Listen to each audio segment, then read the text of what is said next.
사순절 특세 17번째 시간으로 드디어 네 나팔의 재앙에 대해서 살펴보겠습니다. 일곱 나팔, 두 번째 시리즈죠. 두 번째 시리즈가 이제 시작이 되는 겁니다.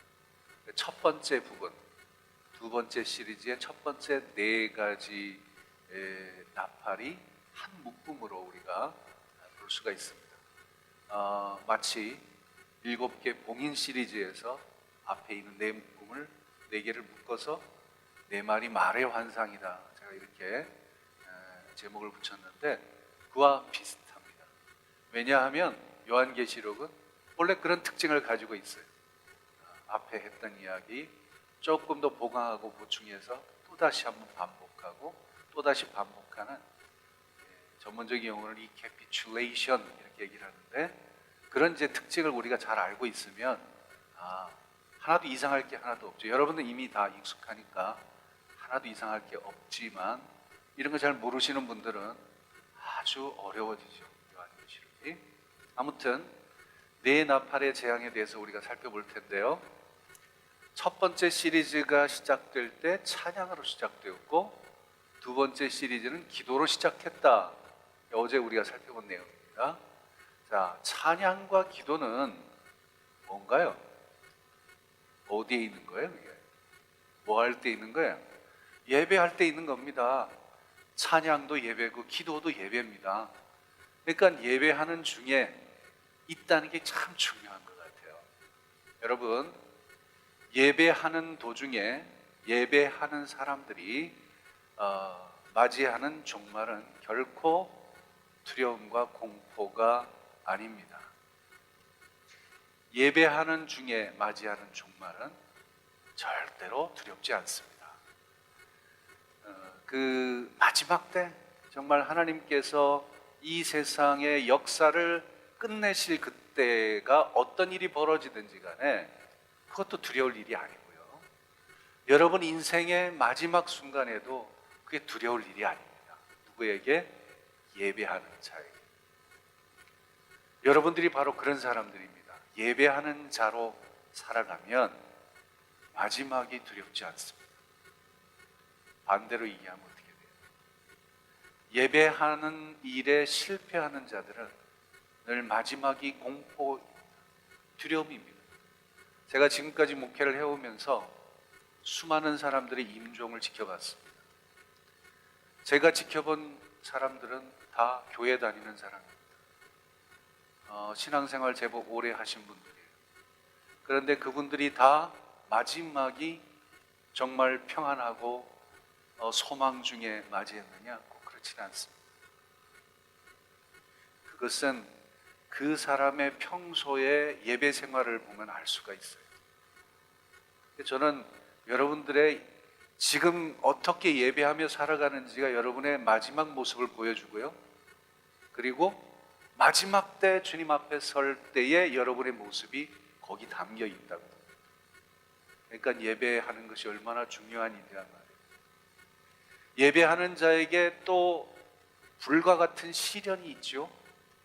어려움이 있죠. 그 어려움은 정금이 되어가는 연단의 과정이 됩니다. 예배하는 자에게는. 예배하지 않는 자에게는 이것이 망하는 일입니다. 불과 같은 시련은 망하는 길입니다. 그러나 예배하는 자들에게는 이 시련을 통해서 여러분이 정금같이 되는 거예요. 여러분 안에 있는 불순물들이 다 제거가 되고, 그래서 진짜 금만 남는 거예요. 진짜 보석이 돼가는 거예요. 여러분, 다이아몬드가 어떻게 만들어지는지 아시잖아요? 표면에서부터 지구 핵 쪽으로 100km 이상, 120km에서 한 200km까지 들어가서 거기에서 고열, 지열이 있죠. 고열과 고압을 통해 가지고 만들어지는 보석이 다이아몬드예요. 여러분, 그냥 안 만들어집니다. 그런 어려움과 시련의 과정이 있어요. 그러나 그걸 예배하는 가운데 잘 이겨내면 보석이 돼요. 보석이 돼요. 저는 여러분들이 예배하는 일에 그래서 성공하는 분들이 다 되기를 바랍니다. 예배에 성공하는 사람이 바로 남은 자이고, 요한계시록에서 이야기하는 이기는 자입니다. 그러니까 오늘 내가 예배에 성공했다면 나는 이기는 자가 돼가고 있는 거죠. 그러나 예배하는 일에 성공하지 못한다면 나는 이기는 자가 돼가고 있지 못하는 거죠. 그래서 이 예배가 얼마나 중요한지 여러분 꼭 기억하시기를 바라요. 자, 이제 드디어 첫 번째 나팔을 불 차례가 되었습니다. 첫 번째 나팔이 불면 어떤 일이 벌어질까요? 읽어오신 분들은 아시잖아요. 오케이. 자, 읽어봅시다. 우리 같이. 시작. 나팔을 불기를 준비하더라. 첫째 천사가 나팔을 부니 피 섞인 우박과 불이 나와서 땅에 쏟아지매 땅의 3분의 1이 타버리고 수목의 3분의 1도 타버리고 각종 푸른 풀도 타버렸더라. 첫 번째 나팔을 불었더니 우박과 불이 나와서 땅에 쏟아집니다. 땅이 데미지를 입습니다. 3분의 1이 타버려요. 수목도 타버리고 풀도 타버리고 그렇게 됩니다. 그런데 이 장면, 우박과 불이 나온다고 하는 이 장면이 어디서 많이 보던 장면이죠. 언제 봤죠? 출애굽기 때 본 장면. 출애굽기 9장에 가보면 이게 7번째 재앙인데 지팡이를 착 들으니까 여호와께서 우레소리와 우박을 보내시고 그리고 불을 내려 땅에 달리게 하셨다. 이런 이제 표현을 하고 있어요. 그리고 우박이 내리면서 불덩이가 우박에 섞여 내렸다. 이렇게 되어 있습니다. 그런데 여러분, 제가 언젠가도 말씀드렸지만 이게 여러분 보신 적 있나요? 이런 일들이? 우박은 보신 적 있으시죠? 우박도 혹시 못 보신 분들 계실지 모르겠어요. 저는 미국에서 차를 운전하고 가는데 뭐가 훅 떨어지더라고요. 본네트 위로 그냥 떨어지는데 이게 우박인 거예요.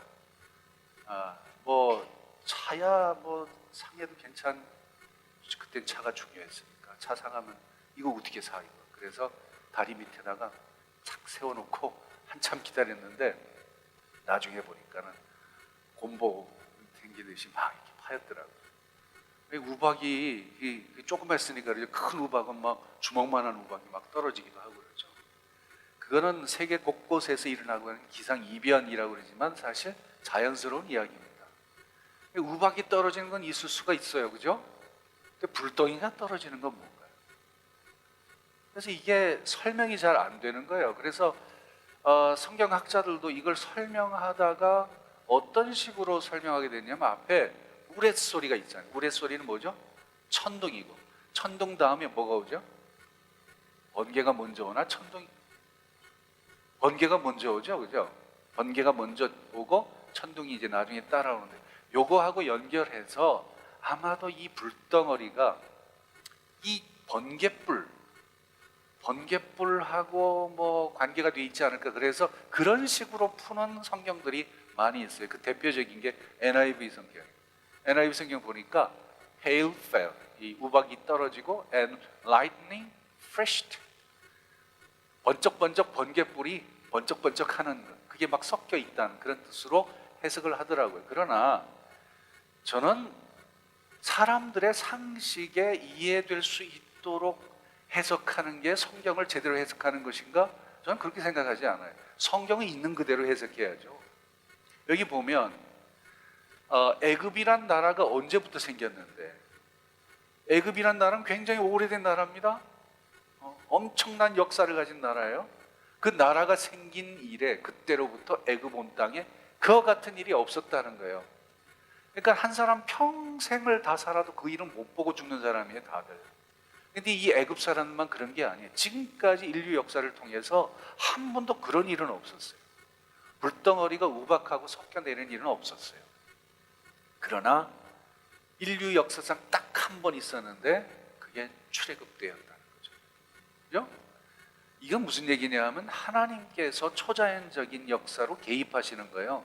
뭐하러 개입하시는 거예요?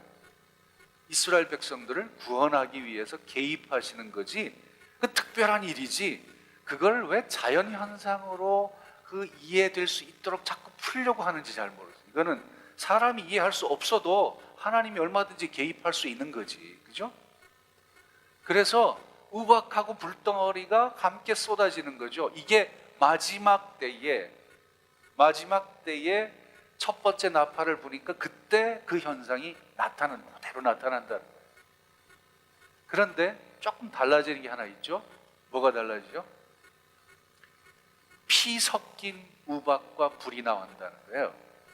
그러니까 이게 그냥 우박 정도가 아니라 불덩어리 정도가 아니라 그 속에 피가 섞여 있다 그런 얘기죠. 이 피가 섞인이라고 하는 것을 헬라어 원어를 읽어보니까 영어로는 이렇게 번역을 해놨어요. Hail and fire mixed with blood 이렇게 돼 있어요. 피와 함께 섞인 hail과 fire가 섞여 있다 이런 뜻인데 보니까 이 전치사가 with가 아니라 in으로 하는 게 맞더라고요. 그러니까 피 속에 피비가 내리는 거죠. 그 속에 우박도 내리고 불덩어리도 쏟아지고 막 섞여서 막 쏟아지는 거예요. 상상이 가시나요?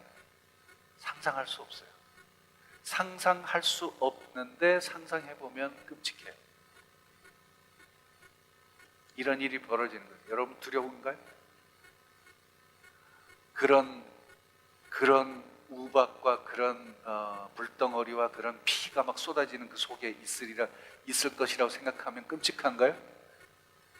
여러분 걱정하지 마세요. 제가 늘 얘기하잖아요. 이건 뭐 때문에 일어난 일이에요? 뭐 때문에 일어나는 일이에요? 애굽에 왜 10가지 재앙을 하나님 내리셨어요? 뭐 때문에? 구원하기 위해서. 에? 저와 여러분을 구원하기 위해서, 교회와 성도들을 구원하기 위해서 하나님이 개입하시는 사건이에요. 여러분 두려워할 거 하나도 없어요. 이 재앙은 교회와 성도들을 구원하기 위해 개입하시는 사건이다. 그렇다고 해서 무슨 영화 보듯이 감상할 수는 없겠지만, 그러나 두려워할 일은 적어도 아니다 하는 것을 여러분 꼭 기억해 두실 필요가 있습니다. 오케이? 자, 이제 두 번째 나팔로 넘어갑니다. 두 번째 나팔에는 어떤 일이 벌어질까요? 자, 같이 읽어볼까요? 시작. 둘째 천사가 나팔을 부니 불붙는 큰 산과 같은 것이 바다에 던져짐에 3분의 1이 피가 되고 바다 가운데 생명 가진 피조물의 3분의 1이 죽고 배들의 3분의 1이 깨지더라. 두 번째 나팔을 부니까 큰 산인데 불이 붙어 있어요. 산 모양이 어떻게 된지 이렇게 된 거 아시죠? 산 모양이 이렇게 됐잖아요. 밑은 이렇게 됐고 뿌리가 뽑혔을 테니까 이렇게 됐다고.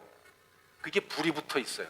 그게 떨어져요. 이게 하늘에서 바다에 탁 들어갑니다. 그랬더니 바다 3분의 1의 생명, 물고기들이 다 죽어버려요. 그래서 다 피가 돼버리는데 끔찍한 일이 벌어지죠. 그런데 바다가 물론 바다에 떨어졌으니까 라고 생각이 되긴 하겠지만 갑자기 배가 나오네. 배들의 3분의 1이 다 깨졌어요. 물론 바다에 배들이 떠다니고 있었겠죠. 거기에 데미지를 입히긴 했는데 왜 이 대목에 배가 등장하는지 궁금해져요. 아무튼 일단 궁금한 건 궁금한 대로 가지고 그 다음 이야기를 좀 보자고요. 자, 불붙는 큰 산이라고 하는 게 도대체 뭘까? 그래서 이 불붙는 큰 산을 사람들이 그 전에 이 이야기도 출애굽 얘기에 비슷하죠. 뭐죠? 첫 번째 재앙이 나일강의 피로 변한 그 사건입니다. 보면은 모세가 지팡이로 이렇게 나일강을 쳐요. 그러면 그것이 피로 변하고 고기가 다 죽어버려요. 이게 뭐 비슷한가? 그럴지 모르겠지만 애굽이란 이 나라를 하나님이 심판하실 때 그 애굽의 가장 중요한 강이 나일강이에요. 나일강 없으면 애굽 없습니다. 애굽이라고 하는 문화가 생길 수가 없어요. 생명의 젖줄이에요. 거기에 재앙이 임한 거죠. 피가 다, 그러니까 지금 우리 지구로 따지면은 바다가 그 역할을 하고 있는 것인데 거기에 똑같은 일이 벌어진 것이에요. 지팡이하고 무슨 큰 불타는 산하고 무슨 비교할 수 있겠나 싶지만, 그러나 이게 그런 재앙을 촉발한 어떤 그 방아쇠 역할을 한 것이니까 지팡이를 친 거나 또는 큰 산이 바다에 떨어진 거나 똑같은 역할을 하고 있다. 사이즈의 그 규모의 차이는 있을지 몰라도 그렇게 볼 수가 있어요. 그런데 여전히 그것으로도 충분히 풀리지가 않아요. 그래서 이 불붙는 큰 산이 뭔가를 이제 풀어야 그 다음 이야기가 나올 것 같아요. 그래서 이걸 어떻게 푸느냐, 사람들은 이제 호기심이 많고 이걸 어떻게 자기가 가지고 있는 상식선에서 풀려고 하니까 이걸 뭐라고 풀겠어요? 이게 무슨 소행성이나 운석이 떨어져서 이 바다 속에 떨어지는 게 아닌가, 이제 이렇게 푸는 사람들이 있겠죠. 아직 잠이 들 계셨어요? 따라오고 계시죠? 이 볼륨을 조금 높이시면 좋을 것 같아요. 내 소리가 안 되네. 자, 그래서 제가 그림을 하나 보여드릴게요. 이런 식이죠. 이게 운석이 또는 소행성이 확 떨어져 가지고, 여러분 우리 지구에 살던 그 공룡들이 순식간에 멸종해 버렸잖아요. 하울링이 생기네. 순식간에 멀쩡해 버렸는데 그 이유로 사람들이 이야기하는 것이 이런 소행성이 떨어져 가지고 그것에 인한 어떤 여파로 이 멸종했다, 그렇게 설명을 하는, 또 아직은 뭐 확인된 건 아니고 가설이지만 그런 이야기들이 설득력을 얻고 있습니다. 그런 식으로 이 지구가 마지막 때에 어떤 소행성이 부딪혀서 이 지구가 망한다고 하는 그런 관심을 가진 사람들이 많이 있고, 그런 공상과학 영화가 많이 등장을 해요. 그 대표적인 예가 아마겟돈이라는 영화죠. 보셨나요? 이 아마겟돈이라는 이 말 자체가 요한계시록에 나오는 용어입니다. 요한계시록의 마지막 때에 일어날 마지막 큰 전쟁을 아마겟돈이라고 얘기하는데, 그 이름을 불려다가 마지막 때 이 소행성이 이 지구를 향해 오고 있어요. 부딪히면 이제 인류가 멸망하는 거예요. 그러면 그때 등장하는 게 누구예요? 뭔가 영웅들이 탁 등장을 하죠. 몇 사람들이 우주선을 타고 탁 올라가 가지고 그 소행성에 탁 착륙해서 그걸 핵폭탄으로 터뜨려 버리고, 그래서 뭐 지구를 구한다, 뭐 이런 이제 공상 과학입니다. 나는 그 말 자체를 좋아하지 않아요. 공상하고 어떻게 과학이 연결이 돼요? 모순이죠, 이게. 과학은 완전히 증명이 돼야 될 건데 이 공상이라는 것으로 어떻게 과학이란 말하고 붙일 수 있겠나 싶기도 해요. 아무튼 그런 식으로 이 재앙을 그런 식으로 풀려고 하는 사람도 있는 거죠. 이 지구로 어떤 소행성이 온다. 그래서 거기에 또 신경을 곤두세우는 사람들이 많이 있어요. 그러나 이런 모든 것들은 사실은 요한계시록을 종말에 대한 어떤 가십거리로 만들어버리는, 흥미거리로 만들어버리는 일에 불과합니다. 거기에 너무 신경 쓰지 마세요. 성경에 있는 몇 가지 이미지 갖다가 이름 갖다가 붙였다고 그게 진짜가 되는 게 아니거든요. 여러분들이 가져야 될 것은 정확한 이해를 가져야 되는데, 어떤 이해인가 하면 상징에 대한 이해예요. 요한계시록은 상징으로 돼 있잖아요. 그럼 상징은 뭘로 풀라고 내가 그랬어요? 상징은 상징으로 풀어야 된다고 그랬잖아요. 그걸 만일 무슨 팩트나 되는 것처럼 무슨 어떤 문자적으로 자꾸 풀려고 하면, 그러면 아주 복잡한 이상한 괴물이 나와버려요. 네? 마치 어린 양의 뿔이 7개고 눈이 7개고 뭐 이런 괴물을 만들듯이 14만 4천 명도 마찬가지고, 그런 식으로 자꾸 이상하게 만들어 버릴 수가 있어요. 상징은 상징으로 풀어야 돼요. 그렇다면 이 불붙는 산이라고 하는 것이 의미하는 게 도대체 뭐냐? 상징을 풀려면 성경으로 다 나와 있어요. 성경으로 풀면 다 나오게 돼 있어요, 답이. 그러니까 이 불붙는 산은 어디를 가리키는 것이 분명합니다. 성경에 이미 계시가 돼 있고 이미 예언이 된 말씀. 그 얘기가 어디 나오냐면 예레미야에 나와요. 보시면 온 세계를 멸하는 멸망의 산하 이렇게 얘기를 하면서 너를 바위, 산이라면 이렇게 높이 있는 산이잖아요. 그런데 너를 뿌리채 뽑아가지고 바위에서 불려버리고 너로 불탄산이 되게 하겠다. 이게 하나님이 심판을 선언하시는 내용인데, 이게 누구를 향한 심판인가 하면 바벨론 제국을 향한 심판. 예레미야 당시의 바벨론은 세계 최강이었습니다. 그 누구도 대적할 수 없는 큰 제국이었어요. 그러나 하나님께서 바벨론 제국을 심판하시겠다는 거예요. 그래서 이 바벨론 제국은 자기가 큰 산이라고 늘 자부심을 가지고 있었어요. 그런데 하나님 말씀에 너를 뿌리를 채 꼽아가지고 불태워가지고 던져버릴 거야, 이런 얘기입니다. 요 이미지가 그대로 와 있는 거예요, 지금. 불탄산이라고 하는 것. 그리고 실제로 요한계시록 뒷부분을 읽어보면 이제 시리즈가 계속 된다고 그랬잖아요. 뒤에 또 어떤 얘기가 나오는지도 궁금하지 않아요? 뒤에 보면은 바벨론 이야기가 나와요. 바벨론 이야기가 나오는데 18장에 가보면 이렇게 돼 있어요. 큰 성 바벨론아, 너희들이 무너졌다 그러면서, 여기서 큰 성 바벨론은 물론 바벨론 제국을 가리키는 건 아닙니다. 이미 바벨론 제국은 없어진 지 오래죠. 마지막 때 이 바벨론이라고 하는 이름으로 등장하는 이 큰 성이 뭘 가리키는 거냐 하면 사탄이 다스리는 왕국을 얘기하는 것입니다. 그러니까 사탄이 다스리는 왕국이 어떻게 하나님의 심판을 받아 무너질 것인가를 지금 얘기를 하고 있는 거예요. 그런데 거기 보니까 이 귀신, 더러운 영, 이런 것들이 다 모이는, 이게 이제 바벨론의 우두머리는 사탄이죠. 사탄이 왕노릇하는 그런 곳입니다. 그런데 그걸 이제 무너진다고 하는 걸 얘기를 하면서 제일 뒤에 보세요. 땅의 상인들도 그 사치의 세력으로 치부하였도다 그랬어요. 땅의 상인들, 그러니까 바벨론 밑에서 부자들이 많이 있었는데 그 부자들이 어떻게 돈을 벌었는가 하는 거죠. 돈을 어떻게 벌었겠어요? 그 다음 이야기를 보면 나오죠. 큰 성이여, 바다에서 배부리는 모든 자들이 너의 보배로 온 상품으로 치부하였더니 한 시간이 망했다. 그러니까 바벨론 제국에서 배 가지고 돈 번 거예요.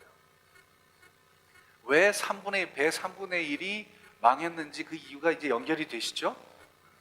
뒤에 보면 배들의 3분의 1이 깨졌다고 그래요. 배가 등장할 계제가 아닌데, 예를 들어서 자연의 재해라면 땅의 3분의 1이 타고 바다의 3분의 1이 피가 되고 이걸 끝나면 되는데 왜 배가 갑자기 등장하느냐 그러는데, 이게 바벨론하고 연결이 돼 있다는 얘기예요. 이제 설명이 다 되죠? 그렇다면 이게 뭐냐 이 말이죠. 제일 마지막 결론은 이거예요. 이거 이제 요한계시록 18장 하면서 자세히 설명을 드릴 텐데, 마지막 결론은 이거예요. 한 힘센 천사가 큰 맷돌 같은 돌을 들어 바다에 던져 이르되, 그 이미지가 이게 그려지죠? 그러면서 하는 이야기가 큰 성 바벨론이 이같이 비참하게 던져져 결코 다시 보이지 아니하리로다. 하나님의 심판이 바벨론에 임하게 되는 것을 갖다가 던져지니까 그냥 던져지겠어요? 불이 막 타겠죠. 예? 이런 이미지가 이 속에 담겨 있는 거예요. 그러니까 여러분, 이게 뭐냐 궁금해하지 말고, 괜히 또 무슨 공상과학으로 자꾸 풀려고 그러지 말고, 성경에 나와 있는 상징으로 풀면 다 얼마든지 이해가 될 수 있는 겁니다. 마지막 때에 하나님을 적대하는 세력, 사탄의 세력, 그 세력들을 하나님이 이렇게 멸망시키신다고 하는 것을 이렇게 이미지로 보여주고 있는 거예요. 이게 두 번째 제안. 그래서 이건 자연재해를 설명하는 것이 아니라 교회를 박해하던 세력에 대한 하나님께서 어떤 재앙을 내리실 것에 대한 설명이라 이 말이죠. 당시, 지금도 계속되지만 교회를 또 성도를 박해하는 세력들의 배후에는 언제나 사탄이란 놈이 존재하고 있어요. 그래서 그 사탄이 세력을 마지막 때, 정말 마지막 때 완전히 멸망시켜 버릴 것에 대한 계시라고 하는 것을 여러분 이 말씀을 통해서 배우고 알게 된다면, 이 말씀 읽을 때 여러분은 어떤 마음이 들겠어요? 아이고 무서워라. 그런 마음이 들어요? 아니면 할렐루야 이런 마음이 들어요? 예? 그러니까 모르니까 보면서 벌벌 떨고 무슨 큰일이나 날 것처럼 그러고 죽을 것처럼 그러고 도망갈 생각이 나고 이렇게 되죠. 제대로 알아보세요. 도망가긴 어딜 도망가? 자, 세 번째 나팔. 세 번째 나팔을 불면 어떤 일이 벌어질까요? 궁금하시죠? 같이 읽어볼까요? 시작. 셋째 천사가 나팔을 부니 횃불같이 타는 큰 별이 하늘에서 떨어져 강들의 3분의 1과 여러 물샘에 떨어지니 이 별 이름은 쓴쑥이라. 물의 3분의 1이 쓴쑥이 되며 그 물이 쓴물이 되므로 많은 사람이 죽더라. 뭔가 이게 계속 위에서 뭐가 떨어지는 게 얘기가 나오네. 또 횃불같이 타는 큰 별이 하늘에서 떨어지는. 근데 이 별의 이름은 쓴쑥이래요. 그래서 이 쓴쑥이 떨어져서 어디에 떨어지냐면 바다에 떨어지는 게 아니라 강물에 떨어지고 또 물샘에 떨어진다. 물샘은 이제 물의 근원을 얘기하는 거죠. 사람이 먹을 수 있는 물의 근원을 얘기하는 거죠. 거기에 이제 떨어져요. 그래가지고 그 물이 쓴쑥이 들어갔으니 쓴물이 됐겠죠. 그래서 그 물을 마시는 사람은 죽는다. 이런 얘기입니다. 여기에서도 이게 도대체 뭘까? 횃불같이 타는 큰 별이 뭘까? 그게 쓴쑥이라고 그러는데 이게 뭘까? 그런데 이 쓴쑥이라고 하는 이게 우리가 생각하는 쑥하고는 전혀 다른 겁니다. 쑥은 그래도 쑥떡이나 해 먹을 수 있으니까 맛있기라도 하지만 이거는 그런 쑥이 아니에요.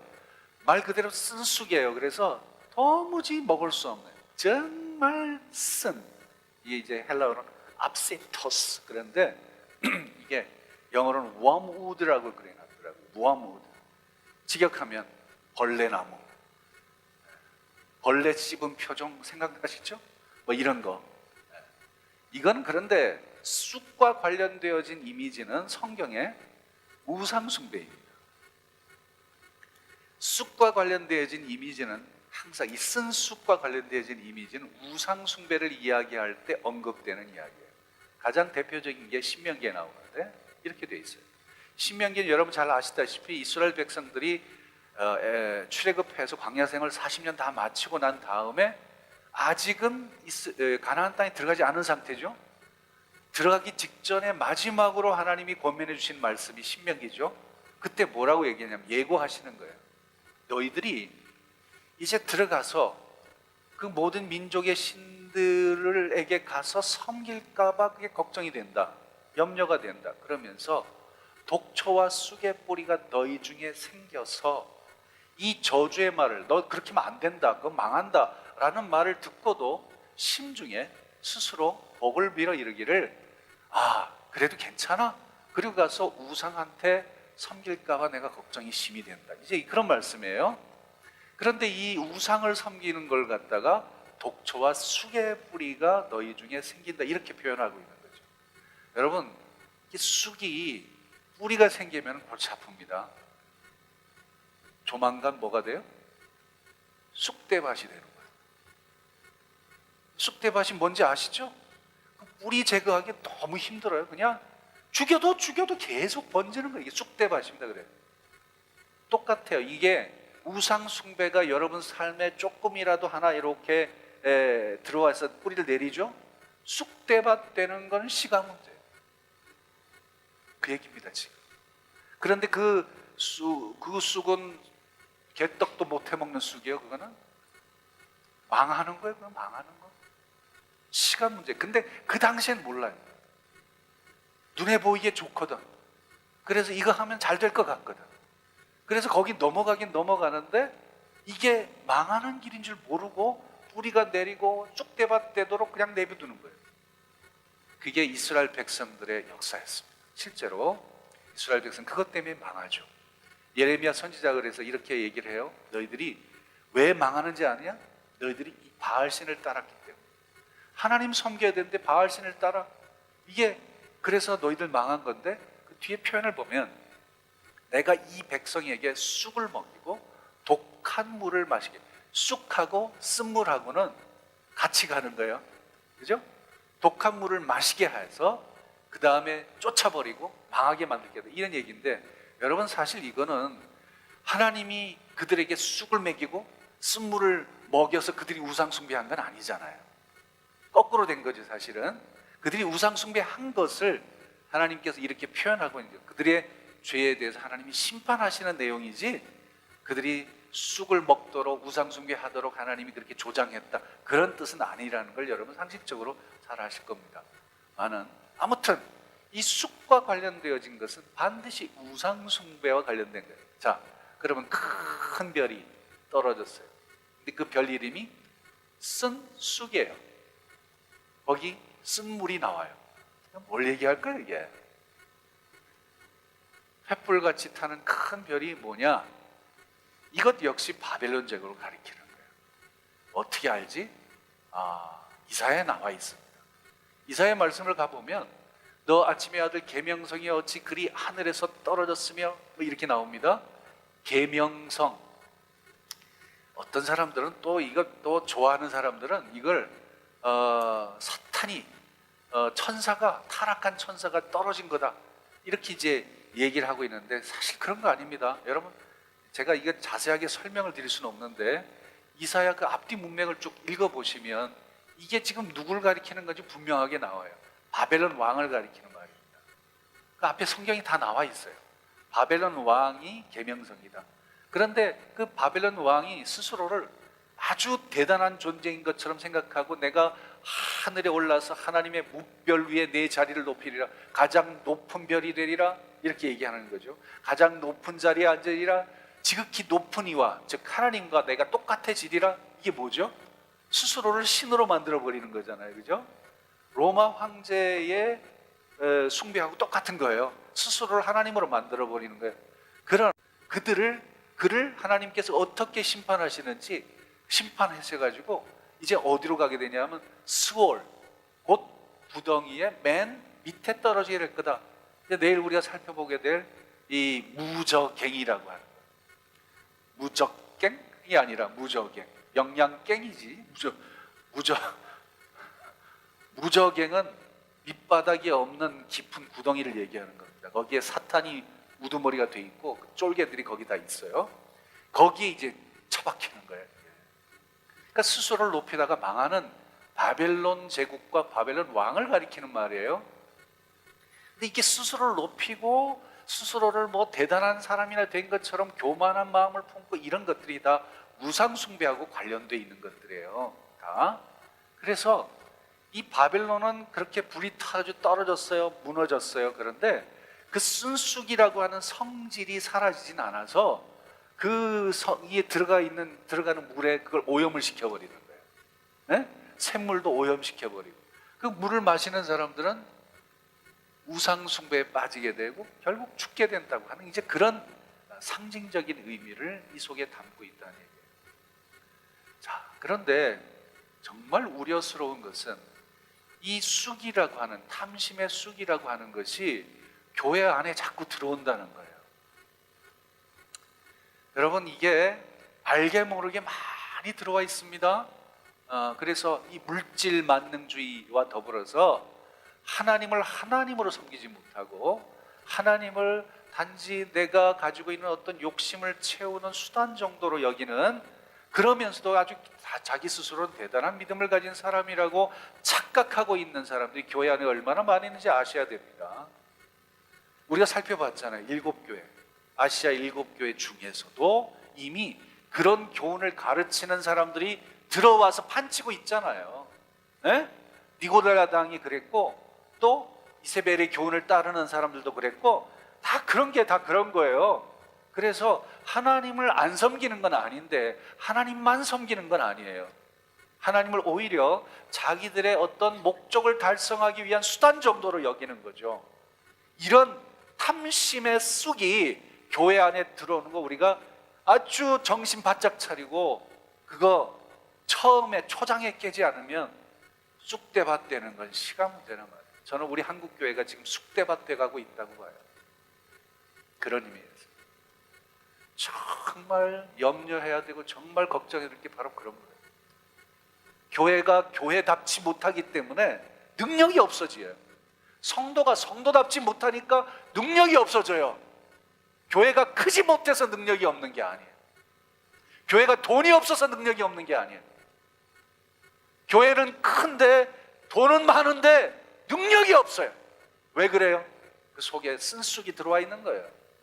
적당히 타협하고 살아가는 거예요. 그래서 교회가 교회로서의 역할을 하지 못하고 있는 거예요. 다른 교회 얘기할 거 없이 우리 교회는 어떤가?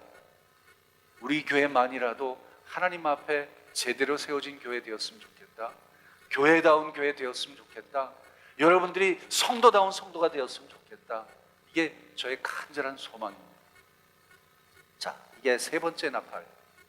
네 번째 나팔입니다. 마지막 네 번째 나팔은 오늘 다뤄야 될 마지막 나팔이죠. 어떤 일이 벌어질까요?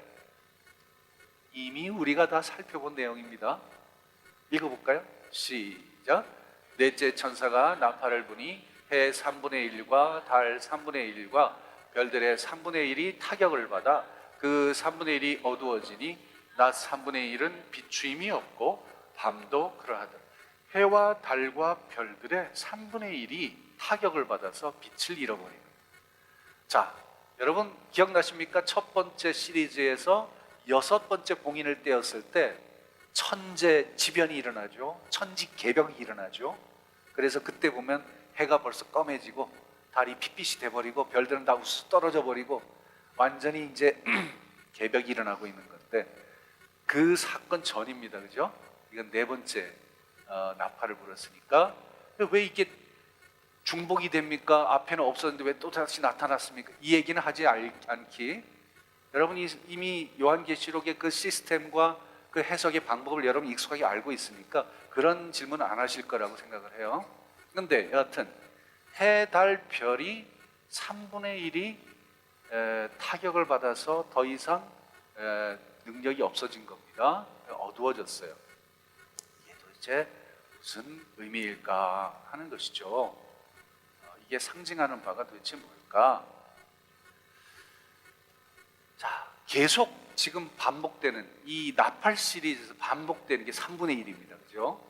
첫 번째 나팔을 불었을 때는 땅의 3분의 1이, 두 번째는 바다의 3분의 1이, 그죠? 세 번째는 강물, 그리고 물샘, 그리고 네 번째는 해달별이 3분의 1이 다 타격을 입는 그런 이야기입니다. 이 3분의 1의 재앙이라고 하는 게 무엇을 의미하는 것일까라는 겁니다. 어떤 분들은 이렇게 생각할 거야. 3분의 1이 재앙을 받았지만 얼마나 남았다? 3분의 2가 남았어. 이걸 또 파지티브, 이게 긍정적인 생각이라고 생각하는 사람도 있을 거예요. 아직 3분의 2가 남았는데 그러면 다음에는 재앙이 일어나더라도 다음에 또 3분의 1을 당하겠지? 그러면 또 3분의 1을 남겠지? 뭐 이런 식으로 생각하는 거 여러분 회개하셔야 돼요. 그런 거 아닙니다. 이 얘기는 무슨 얘기냐 하면 3분의 1만 타격을 받는 것은 그 나머지는 구원받을 수 있는 기회를 주는 거예요. 여러분 인생 살아간 거 한번 쭉 보세요. 많은 인생을 사신 분들 계시겠지만 아직 초딩들도 있지. 여기 승효나 이런 지우나 자고 있지만 여하튼 초딩들도 여기 있어요. 아니 초딩이 아니라 중딩이네. 미안해. 이 아직 10대 아주 푸릇푸릇한 그 친구들도 있지만 이미 인생을 많이 사신 분들 계시잖아요. 그러니까 우리 인생이 요새는 100세 시대니까 한 3분의 1쯤 지났다 그러면 한 30대 초반쯤 될 것 같아요. 우리 연수가 30대 초반 됐나? 아직 안 됐어. 미안해. 아직 시집도 안 갔는데 아직 30대 초반쯤의 시간이 지나간 거나 똑같은 거예요. 3분의 1이 어두워졌다는 얘기예요. 저는 이미 한 3분의 2쯤 어두워지는 것 같아요. 지금.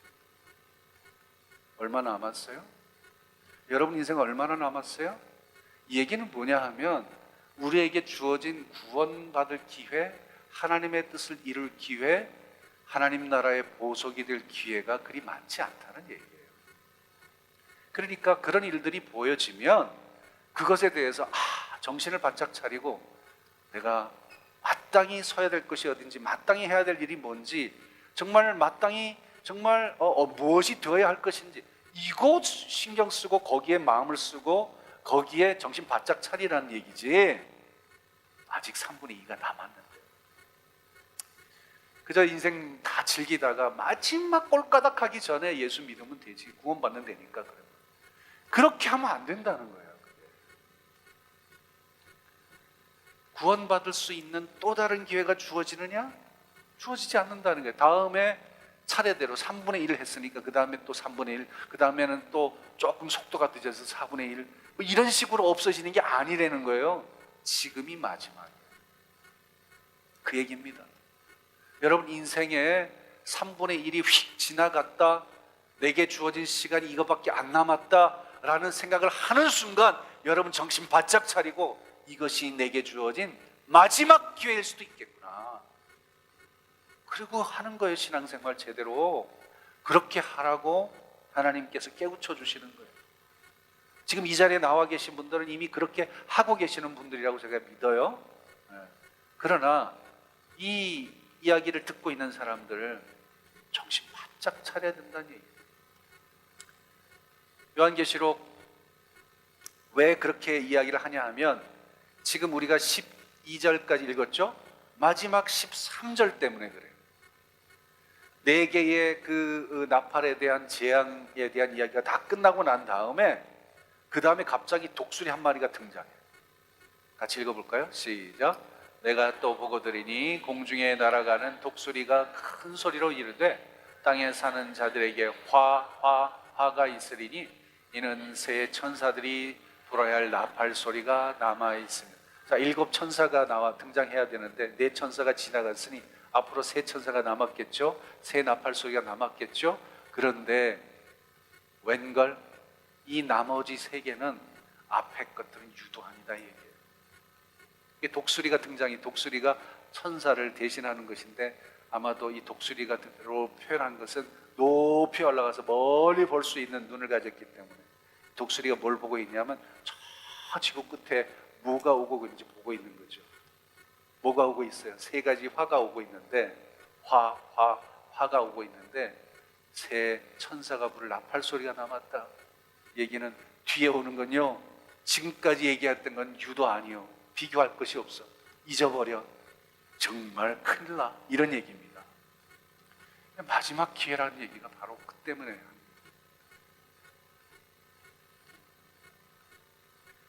우리가 정말 그래서 염려해야 될 것이 있어요. 염려해야 될 게 뭐냐 하면 마지막 때 어떤 재앙이 어떤 모습으로 나타나서 두려운 일이 벌어질까, 이거 염려할 것이 아니라 우리가 과연 소속이 어디인가를 염려해야 돼요. 여러분들이 어린 양의 소속이면 걱정할 거 있어 없어요? 없어요. 그러나 제대로 된 어린 양의 소속이 아니라면, 예배하는 일에 성공하지 못하고 있다면, 제대로 된 신앙생활을 하지 못하고 있었다면 그거 염려하셔야 돼요. 왜냐하면 앞으로 다가올 그 엄청난 재앙들이 나에게 미칠 수도 있기 때문에. 그러니까 내가 지금 어디 소속인가를 잘 보고 그걸 바로 하는 것이 미래를 준비하는 최고의 길이라는 거예요. 그래서 7장, 8장, 지금까지 7장은 인침받은 자들이 하나님 앞에 찬양하는 그 이야기고, 8장은 지금 우리가 읽은 4가지 나팔 재앙 이야기입니다. 그 이야기를 2개를 이렇게 비교해 보면 그 속에 2 그룹이 있다는 걸 알게 돼요. 첫 번째 그룹, 피와 관련해서는 어린 양의 피에 옷을 씻은 자가 등장을 합니다. 이게 인침받은 사람들이에요. 다른 한 그룹은 어떤 사람이냐면 피의 재앙을 받는 사람들이에요. 네? 그래서 우박이 불덩어리와 함께 피로 섞여서 오게 되고 말이죠. 피가 물들고 이런, 그래서 재앙의 대상이 되는 사람이 있고 피의 옷을 씻어서 희게 되는 흰 옷을 입은 사람들이 등장하게 되죠. 또 어떤 사람이 등장하냐면 어린 양이 보호해 주세요, 장막을 쳐주셔서 그늘이 되어 주셔가지고 한낮의 무더위가 절대로 피해를 입지 못하도록 하나님 보호해 주시는 그런 보호의 대상이 있는 한편 하늘에서 어떻게 불이 떨어질까, 어떤 불이 큰 산이 불타고 막 그냥 횃불이 불타고 막 떨어지고 막 불이 타고, 이런 불의 위협을 받고 살아가는 사람들이 등장을 해요. 또 한 그룹이 나오는데 이것은 물과 관련되어진 것입니다. 어린 양의 생명수 샘물로 인도함을 받는 자가 있는가 하면, 이 땅에 오염된 쓴 물을 마시고 먹고 죽는 사람들이 있어요. 자, 공통점이 뭐예요? 앞에 있는 공통점이 뭐예요? 어린 양 소속이라는 거예요. 여러분이 어린 양 소속이라면 걱정할 거 없다. 그러나 어린 양 소속이 아니기 때문에 걱정하는 거죠. 앞으로 올 무슨 재앙이 얼마나 대단한지, 무슨 기상천외한 일들이 벌어질 것인지 그거 궁금해하거나 그거 두려워할 필요는 하나도 없어요. 그런데 내가 어린 양 소속이 아니기 때문에 그게 문제가 되는 거예요. 지금 우리의 소속이 마지막 때의 자리를 예약합니다. 제가 이 말을 써놓고 참 누가 썼는지 잘 썼다 그런 생각을 했어요.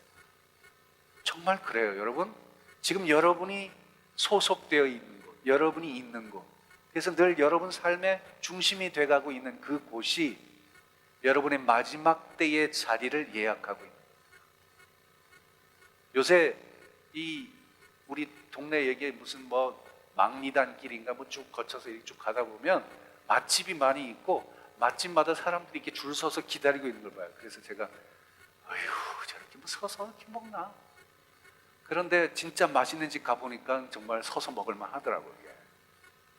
이 뒤에 가보면 돈가스 집이 있어요. 제가 언제 한번 사드릴 수 있어. 근데 이게 문제는 뭐냐면 기다려야 된다는 거예요. 한참 기다려서 표를 적고 한참 기다려가지고 그래가지고 들어가서 먹는데 기가 막혀. 기다릴만 하네. 그게 성서적이에요. 제가 봤을 때 성경적이에요. 기다리는 거예요. 밖에서 기다려서 안에 들어가 잔치에 참여하는 거. 그게 성경적이지 않고 뭐겠어요? 네? 그래서 저는 우리 교회도 좀 줄 서가지고 기다린 사람 좀 있었으면 좋겠어요. 예배 시간에. 식사 시간에는 기다린 사람이 있는데 예배 시간엔 기다린 사람이 없네. 이게 우스갯소리지만요, 여러분, 지금 내가 있는 곳, 뭘 사모하고 있고 뭘 중요하게 여기고 있고, 이 사순절 특세를 여러분 사모해서 이 자리에 와 있다는 게 얼마나 귀중한지 모릅니다. 왜냐하면 여러분 천국 자리에 자리를 예약해 놓고 있는 거니까. 조만간 여러분들 천국 잔치에서 만난 맛집에 들어가서 막 음식을 먹듯이 어린 양과 더불어서 만난 잔치를 하게 될 거예요. 그러니 내가 지금 어디에 있느냐가 중요한 거잖아요. 우리의 소속이 어딘가가 중요한 거 아니겠어요? 여러분의 소속이 어린 양 되시기를 축복합니다. 예수 그리스도가 여러분의 소속되기를 바랍니다. 한강중앙교회가 그 믿음의 길을 걸어가는 소속이 되기를 바라요. 그래서 천국 잔치를 예약해 놓으십시오. 그래서 우리 그때 가서 다 만나자. 오늘 사순절 이렇게 풀어봤어요. 어린 양의 소속을 분명히 하며 믿음의 길을 잘 걸어가는 절기다. 이런 훈련이 우리에게 꼭 필요한 이유는 우리의 소속이, 우리의 가장 중요한 것이 무엇인지 1년에 한 번씩은 좀 확인해 봐야 된다. 이 자리가 가장 중요한 자리고, 하나님 말씀을 묵상하는 게 가장 중요한 일이고, 하나님 앞에 예배하는 것이 가장 중요한 일이라는 것을, 그것도 40일 동안 우리가 매일 확인해 보는 거죠. 그게 우리의 나머지 마지막 인생 가는 길까지 계속 이어지게 되기를 간절히 바랍니다.